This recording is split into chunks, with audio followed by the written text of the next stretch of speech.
Hi, I'm Dr. Chad Larson. Thanks for joining me in another episode of Keep It Real.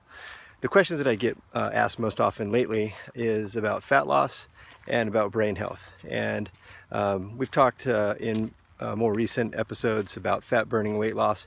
So I'll spend a little bit of time today talking about an interesting study that came out about brain health. And one ways that researchers evaluate the health of a brain is by evaluating the neuroplasticity.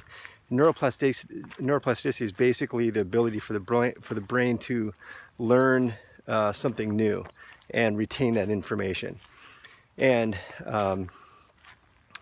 what we know is that a younger brain has more neuroplasticity. It's able to retain that information faster and for a longer period of time. And in an aging brain, the neuroplasticity goes down, so the ability to learn something is diminished. Although it's not gone all the way, but it's diminished. The whole, you can't teach an old dog new tricks kind of thing.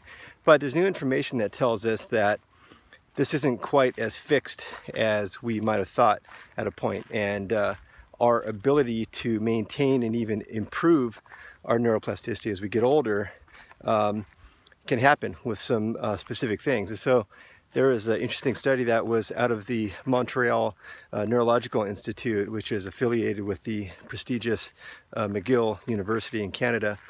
And here's basically what they did is they evaluated, this was an animal study, so they looked at rats, and they looked at young rats and old rats, and through some fairly technical neurological evaluations, they determined the degree of neuroplasticity in the young and old rats. And then they made some changes to the older rats, and they saw a pretty dramatic improvement in their neuroplasticity. So basically here's what they did is they gave them a learning task, and then they evaluated how long they maintained that new task. In other words, how long they kept that learning process going and develop that new skill or that new knowledge.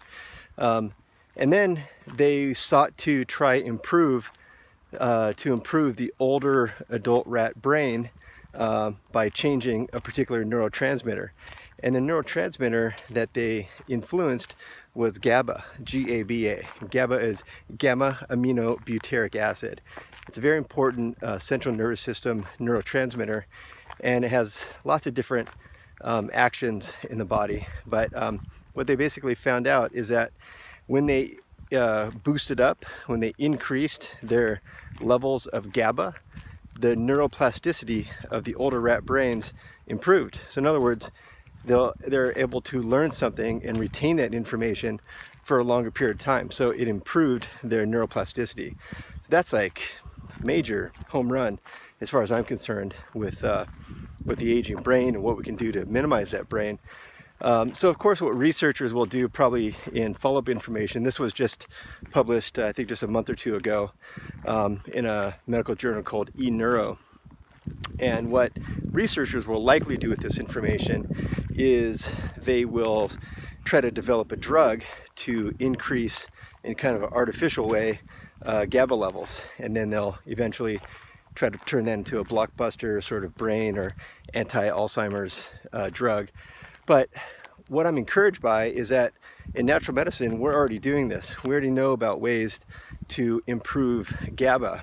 And there's multiple things that we can discuss in that regard, but one main thing that I'll mention, and I've had past episodes that describe this in some degree, and basically we know that when the brain is in a state of ketosis, and a state of ketosis means that the energetics of the brain are switching from burning glucose to burning ketones in the production of ATP, adenosine triphosphate, which is what the neurons of the brain need for fuel and energy. And so we know that there's multiple ways of boosting up ketones in the system. Just real quickly, fasting, we know increases ketones. We know that intermittent fasting, basically a shorter term amount, let's say at least 12 hours of no food, increases ketones. We know that the ketogenic diet, which is basically a low carbohydrate, higher fat diet, and we know that taking exogenous ketone supplements, these are all ways to boost up levels of ketones in the brain. So here's what's interesting. We've known for a long time that basically the reason why we know about the ketogenic diet is because of a condition called epilepsy, which is a seizure disorder that affects the brain, and most people know what a seizure is, at least the general concept. So it affects the brain, it affects majorly the lives of people who have this condition.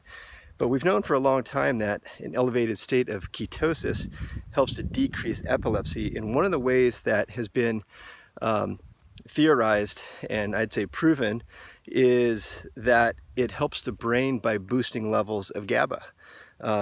And by boosting levels of GABA, it also decreases levels of glutamate. So glutamate is kind of the opposite neurotransmitter. Glutamate is important. We need a certain amount of glutamate, but when glutamate goes too high and GABA is too low, then that affects the brain to really function normally. And oftentimes people with this imbalance have like ADD, even anxiety. The brain is just kind of in a hyperactive, unfocused state. And it's uncomfortable for the person and difficult, certainly for learning, because if the brain can't maintain a certain level of focus, then it's difficult to learn something new. And so we know that when the brain is in a state of ketosis, it helps, and there's lots of literature on this, it helps GABA to go up and it helps glutamate to go down. So it helps to create that elevated GABA state, which is really great, as we just recently learned from this study, that it helps with neuroplasticity and helps with learning. So this is yet another really cool attribute of being in a state of ketosis. The researchers in this McGill study did not go into the state of ketosis as a way to boost up GABA, but by putting, two different points of research together, that's the conclusion that I'm making. And this is one of the ways that clinically we have to kind of tie together all these different studies and try to come up with a way that we can help people function better. So this is pretty cool information.